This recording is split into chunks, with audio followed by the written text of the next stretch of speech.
عدالتوں سے مفرور یعنی نواز شریف سے جا کر اس عہدے کی تعیناتی پر جو ہے مشاورت کر رہے ہیں. ان کا کہنا یہ تھا کہ یہ ملک کے لیے نقصان دہ ہو سکتا ہے، اور ان کے بقول کہ نواز شریف اسی آدمی کو ہی آرمی چیف بنائے گا جو ان کو فائدہ پہنچائے گا. تو یہ بات بڑی معنی خیز ہے، اور میں سمجھتا ہوں کہ عمران صاحب نے جو ہے یہ پتہ نہیں کس طرح کہہ دیا کہ میاں نواز شریف جو ہے اس آدمی کو آرمی چیف بنائیں گے جو انہیں فائدہ پہنچائے گا، جبکہ ہسٹری جو ہے وہ بالکل مختلف ہے، اور ذاتی تجربہ بھی میاں نواز شریف صاحب کا اور نون لیگ کا جو ہے بالکل تلخ ہے، کیونکہ لگ بھگ انہوں نے 5 آرمی چیف تعینات کیے ہیں اپنے 3 ادوار میں. تو بدقسمتی سے 5 کے ساتھ ہی ان کی نہیں بن سکی. اور آپ کو یاد ہوگا کہ ان کی جنرل جہانگیر کرامت کے ساتھ، ان کی کاکڑ صاحب کے ساتھ، ان کی یہاں تک کہ جنرل پرویز مشرف کے ساتھ نہیں بنی، اور اس کے نتیجے میں ان کی حکومت بھی ختم ہو گئی اور جنرل مشرف اقتدار میں آ گئے. پھر اسی طرح آپ نے دیکھا کہ فائدے والی بات جہاں عمران صاحب نے کی ہے کہ وہ اس بندے کو تعینات کریں گے جو انہیں فائدہ پہنچائے گا. تو میرا خیال یہ ہے کہ میاں نواز شریف کو جتنی بھی آرمی چیف کی تقرریاں کی ہیں ماضی میں، ان سے انہیں کوئی فائدہ نہیں ہوا بلکہ الٹا نقصان ہی ہوا ہے. جیسے آپ نے دیکھا کہ جنرل پرویز مشرف نے ان کی حکومت ختم کر کے خود اقتدار سنبھال لیا، اور اسی طرح یہ موجودہ آرمی چیف جو ہیں جنرل قمر جاوید باجوہ، یہ بھی میاں نواز شریف نے ہی تعینات کیے تھے 2016 میں. تو آپ نے دیکھا کہ 2016 میں ہی 17 میں جو ہے میاں نواز شریف کو نااہل قرار دے کر سیاست سے فارغ کر دیا گیا، اور اس کے بعد جو ہے بڑے اہتمام کے ساتھ عمران صاحب کو حکومت میں لایا گیا. اور اس وقت کے فوج کے ترجمان میجر جنرل آصف غفور یہ کہہ رہے تھے بڑے فخری انداز میں کہ نیا پاکستان بننے جا رہا ہے. الیکشن سے پہلے ہی وہ کہہ رہے تھے کہ ایک نیا پاکستان بننے جا رہا ہے اور قوم جو ہے دیکھے گی کہ کس طرح تبدیلی آتی ہے. اور انہوں نے صحافیوں سے گفتگو کرتے ہوئے کہا تھا کہ آپ 6 مہینے جو ہے مثبت رپورٹنگ کریں اور پھر آپ رزلٹ دیکھیے گا. تو یہ فائدے والی بات ہماری سمجھ میں نہیں آئی کہ میاں نواز شریف صاحب کو کیسے فائدہ پہنچے گا، کیونکہ آپ نے دیکھ لیا اور تاریخ گواہ ہے کہ میاں نواز شریف نے جس کو بھی آرمی چیف لگایا اس سے انہیں نقصان ہی پہنچا، جنرل مشرف سے لے کر موجودہ آرمی چیف تک، کیونکہ موجودہ آرمی چیف کے دور میں ہی یہ سارا کچھ ہوا اور مسلم لیگ نون کارنر ہو گئی اور نواز شریف جو ہے نااہل ہو گئے. اور اب پھر ایک نئی تعیناتی ہونے جا رہی ہے، اور اس میں بڑا رول جو ہے مسلم لیگ نون اور خاص طور پر میاں نواز شریف اور شہباز شریف کا ہے. تو میرا خیال یہ ہے کہ وہ سینئرٹی کی بنیاد پر کسی میرٹ پر جو ہے وہ تعیناتی کریں گے، کیونکہ فیوریٹزم جو ہے ان کے لیے پہلے بھی نقصان دہ ثابت ہوا ہے، اور آئندہ اگر وہ فیوریٹزم کو کوشش کریں گے تو پھر بھی اچھا نہیں ہوگا. تو امید یہی کی جاتی ہے کہ جیسے انہوں نے کہا ہے کہ سینئر ترین آدمی کو جو ہے وہ آرمی چیف لگایا جائے گا، تو ماضی کے تجربات کو سامنے رکھتے ہوئے امید ہے کہ وہ سینئر آدمی کو لگائیں گے، اور عمران صاحب کی فائدے والی بات بالکل بے بنیاد اور درست نہیں ہے. ٹھیک ہے بڑی صاحب، ساتھ ہی مجھے یہ بتائیے گا کہ عمران خان کے اب لانگ مارچ کا دوبارہ آغاز کر دیا گیا ہے، کارکنان جو ہے اسی جو ہے اسٹیمنا کے ساتھ وہ آگے کی جانب بڑھ رہے ہیں. اب مجھے یہ بتائیے کہ اسلام آباد کی جگہ راولپنڈی جانے کی بھی باتیں ہو رہی ہیں، تو کیا بڑی صاحب اس وقت جو عمران خان کے لانگ مارچ کی پوزیشن ہے کیا واقعی وہ اتنی سٹیبل لگ رہی ہے کہ وہ حکومت کو اسلام آباد جا کے وہ ہلا سکے گی، یا پھر عمران خان کی جو سیاسی جو ایجنڈا ہے اس کا گراف آپ کو نیچے کی طرف جاتے ہوئے دکھ رہا ہے؟ کیونکہ حکومت جو ہے اور آرمی چیف کی تقرری یہ ایسے معاملے ہیں جو آئینی طور پہ ہی ہونے چاہیے، اور وہ آئینی طور پہ ہی ہونے کی باتیں بھی ہو رہی ہیں، لیکن عمران خان صاحب دوسری جانب جو ہے وہ ایک پریشر کریٹ کرنے کی کوشش کر رہے ہیں. تو عمران خان صاحب کی پوزیشن واقعی ابھی اسٹرانگ نظر آ رہی ہے پاکستان کی سیاست میں، یا پھر دن بدن جیسے بیانات آ رہے ہیں ان کے اپنے کارکنان کے خلاف کارروائیاں بھی ہو رہی ہیں تو اس سے ان کا گراف نیچے کی جانب جا رہا ہے؟ بڑی صاحب جی دیکھیں، جہاں تک لانگ مارچ کا تعلق ہے، عمران صاحب اس سے پہلے جو ہے وہ الیکشن کے لیے کمپین چلا رہے تھے کہ ہمیں وقت دیا جائے، ٹائم دیا جائے اور تاریخ دی جائے کب الیکشن ہو رہے ہیں اور فوری الیکشن کرائے جائیں. تو الیکشن کے لیے ہی انہوں نے یہ لانگ مارچ کا اعلان کیا تھا اور اس کا نام دیا تھا حقیقی آزادی.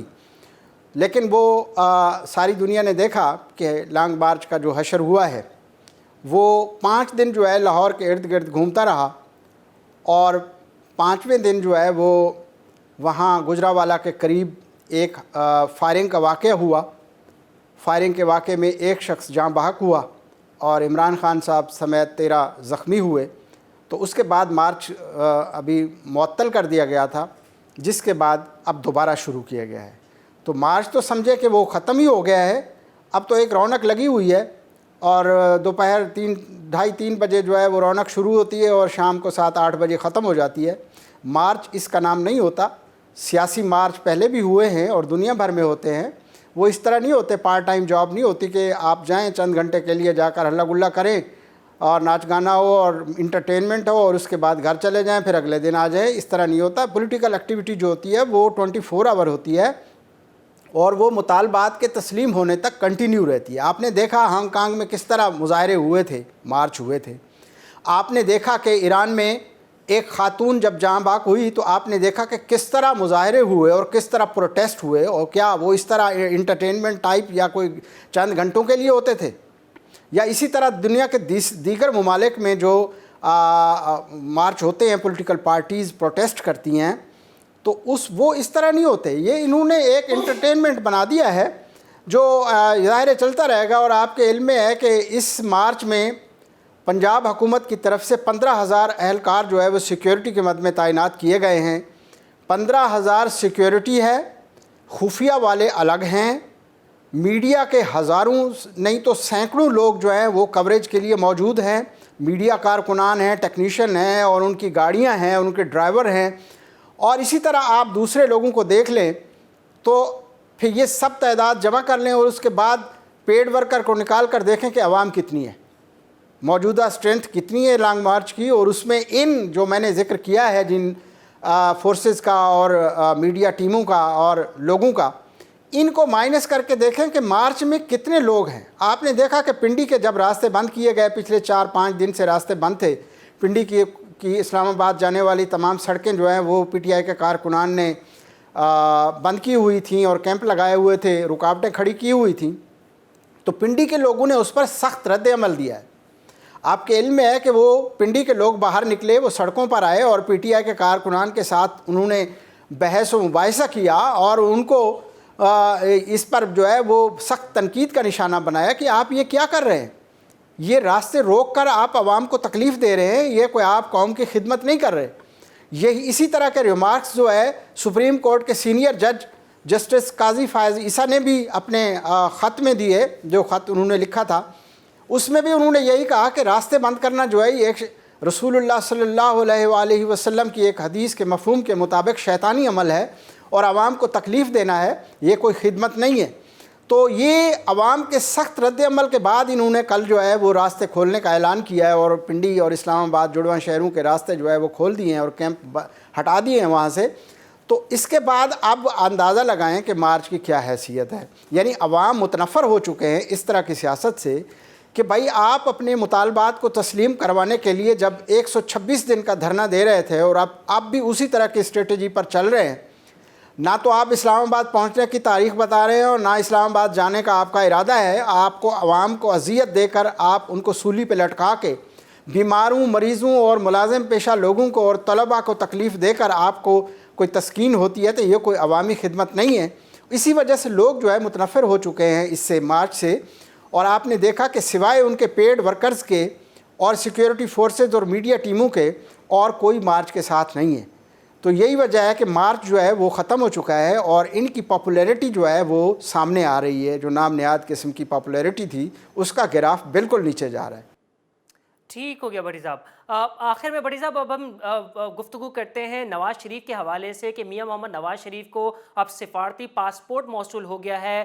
وزیر اعظم پاکستان شہباز شریف کی لندن میں ایک اہم ملاقات بھی ہوئی ہے. اب یہ قیاس آرائیاں سامنے آ رہی ہیں کہ نواز شریف کی جلد پاکستان واپسی متوقع ہے.